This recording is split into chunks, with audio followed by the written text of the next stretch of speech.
Hello friends, இன்றைக்கி ஒரு இன்ட்ரெஸ்டிங்கான வீடியோ தான் பார்க்க போகிறோம்.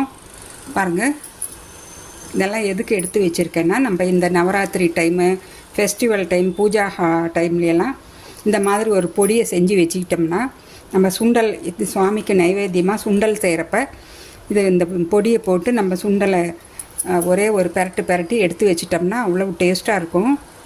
பாருங்கள், அதுக்கு தேவையான பொருட்களெல்லாம் எடுத்து வச்சுருக்கேன்.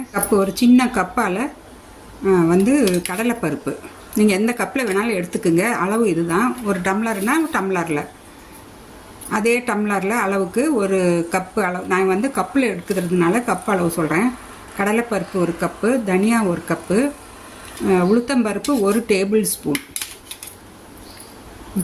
இது கருப்பு எள்ளு வெள்ளை எள்ளு ரெண்டுமே கலந்து வச்சுருக்கேன். 2 டேபிள் ஸ்பூன் கருப்பு எள்ளு, ஒரு டேபிள் ஸ்பூன் வெள்ளை எள்ளு, ஒரு டேபிள் ஸ்பூன் மிளகு, ஒரு டீஸ்பூன். அப்புறம் பெருங்காயம், கட்டி பெருங்காயம் இது மாதிரி ஒரு பீஸ். சின்னதாக இருந்ததுனால இன்னொரு பீஸ் எடுத்துக்கிட்டேன், சின்ன பீஸ். கட்டி பெருங்காயம் இல்லாதவங்க பரவாயில்ல, தூள் பெருங்காயம் கடைசியாக நம்ம மிக்சியில் போடுறப்ப போட்டு பவுட்ரு பண்ணிக்கலாம். ஒரு டீஸ்பூன் தூள் பெருங்காயம் கூட போட்டுக்கலாம். ரெட் சில்லி நல்லா ஒரு 10-12 எடுத்து வச்சுருக்கேன். தேங்காய் ஒரு கைப்பிடி அளவுக்கு துருவின தேங்காய், அவ்வளோதான். இது மாதிரி செஞ்சு நம்ம வச்சுக்கிட்டோம்னா சுண்டல், எந்த சுண்டல் செஞ்சாலும் சுண்டலை நல்லா உப்பு மட்டும் போட்டு வேக வச்சு அப்புறம் நம்ம இந்த பவுடரை மட்டும் ஒரே ஒரு டீஸ்பூன் போட்டு இறக்கிட்டோம்னா ரொம்ப சூப்பர் டேஸ்ட்டாக இருக்கும். காரமாக வேணும்னா இன்னும் ரெட் சில்லி அதிகமாக ஆட் பண்ணிக்கலாம். சின்ன ஸ்பூன், குட்டி ஸ்பூனால் ஒரு ஸ்பூன் நல்லெண்ணெய். எந்த எண்ணெய் வேணால் விட்டுக்கலாம். நீங்கள் நல்லெண்ணெயில் சமைக்கிறது ரொம்ப ஹெல்த்தி. இப்போ இதில் இந்த பெருங்காயம் முதல்ல போட்டு பொரிச்சிக்கலாம். பெருங்காயம் நல்லா பொரிஞ்சு கலர் மாதிரி வரும். அப்போ ரெட் சில்லி ஆட் பண்ணிக்கலாம். மிளகாய் 2ஆக உடையிற அளவுக்கு வறுத்துக்கலாம். அடிகனமான ஒரு கடாய் வச்சு நீங்கள் வறுத்துக்குங்க. அப்போ தான் எதுவுமே கருகாமல் இருக்கும், டேஸ்ட்டும் நல்லாயிருக்கும். கருகினோம்னா அதோட வாசனை, டேஸ்ட்டு எல்லாமே வித்தியாசமாக வரும்.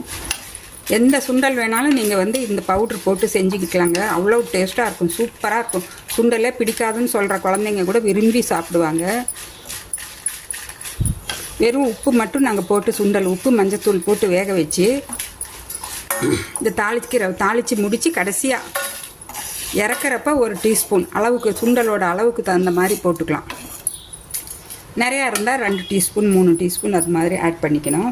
கடலைப்பருப்பு ஆட் பண்ணிக்கிறேன்.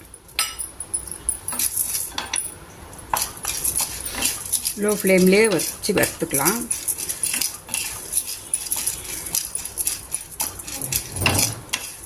எண்ணெய் இன்னும் வேண்டியதில்லை. இந்த கடாயில் இருக்கிற அந்த கொஞ்சோண்டு ஊற்றின எண்ணெயே எங்களுக்கு போதும். அந்த எண்ணெயிலே நல்லா செவக்க வறுப்பட்டுடணும், கருகக்கூடாது.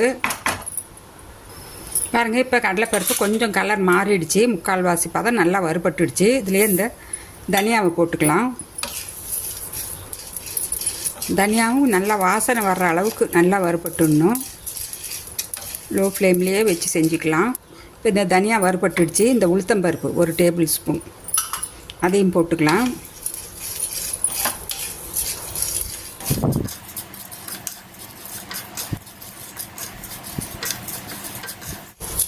இந்த உளுத்தம்பருப்போட கலர் பாருங்கள், லைட்டாக கொஞ்சம் சேஞ்ச் ஆகிடுச்சு. இப்போ இதை எடுத்துடலாம். அதே கடாயில் இந்த எள்ளு போட்டுக்கலாம். எள்ளு நல்லா கொஞ்சம் வெடிக்கிற அளவுக்கு வந்தது இறக்கிடலாம். இப்போது கூடவே இந்த மிளகும் ஆட் பண்ணிக்கிறேன்.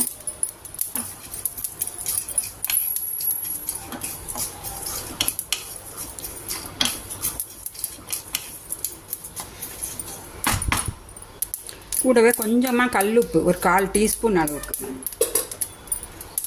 கல்லுப்பு போட்டால் எங்களுக்கு ப்ரிசர்வேட்டிவ்ங்க கெடாமல், பூச்சி விழுகாமல், வண்டு வராமல் இருக்கும்.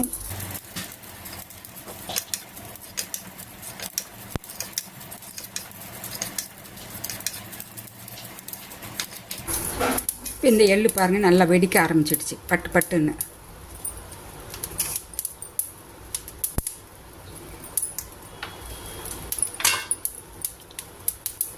இதை எடுத்துடலாம்.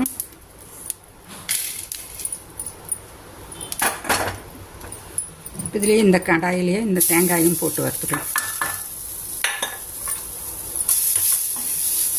கொப்பரை தேங்காய் இருந்தால் நீங்கள் அது கூட போட்டுக்கலாம். இல்லாதவங்க இது மாதிரி ஃப்ரெஷ் தேங்காயே போட்டு நல்லா அந்த மாய்ஸ்டர் போகிற அளவுக்கு வறுத்துக்கலாம். பாருங்கள், இப்போ தேங்காயில் இருக்கிற மாகிசர் எல்லாம் போயிடுச்சு.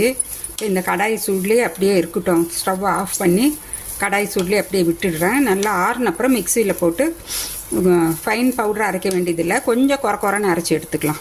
சூடு ஆறுனதும் பவுட்ரு பண்ணி உங்களுக்கு காமிக்கிறேன் எப்படி வந்திருக்குன்னு. பாருங்கள், இது எல்லாமே ரெடியாக இருக்குது.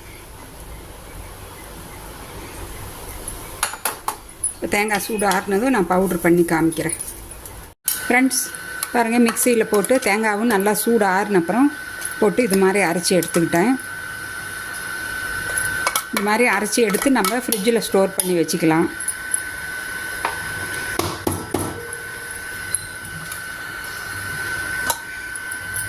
இது சுண்டலுக்கு மட்டும் இல்லைங்க, பொரியலுக்கு கூட போடலாம். எந்த வாழைக்காய் பொரியல், உருளைக்கிழங்கு பொரியல், காரக்கறி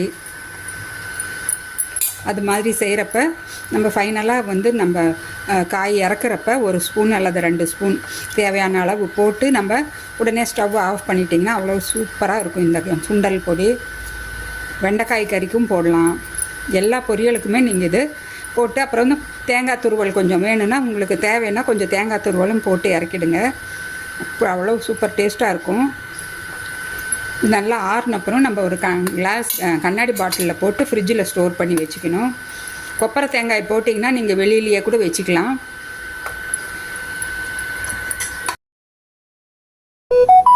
சூப்பரான சுண்டல் பொடி ரெடி ஆகிடுச்சு. இந்த வீடியோ பிடிச்சிருந்தா ஒரு லைக் பண்ணி ஒரு சப்ஸ்கிரைப் பண்ணுங்கள் ஃப்ரெண்ட்ஸ். நீங்களும் இது மாதிரி ஒரு சுண்டல் பொடி செஞ்சு வச்சு உங்களுக்கு பிடிச்சிருக்கான்னு உங்கள் ஃபீட்பேக்கை கமெண்ட்ஸ் பண்ணுங்கள் ஃப்ரெண்ட்ஸ். நான் மறுபடியும் அடுத்த ஒரு இன்ட்ரெஸ்டிங்கான வீடியோவில் சந்திக்கிறேன். பாய்.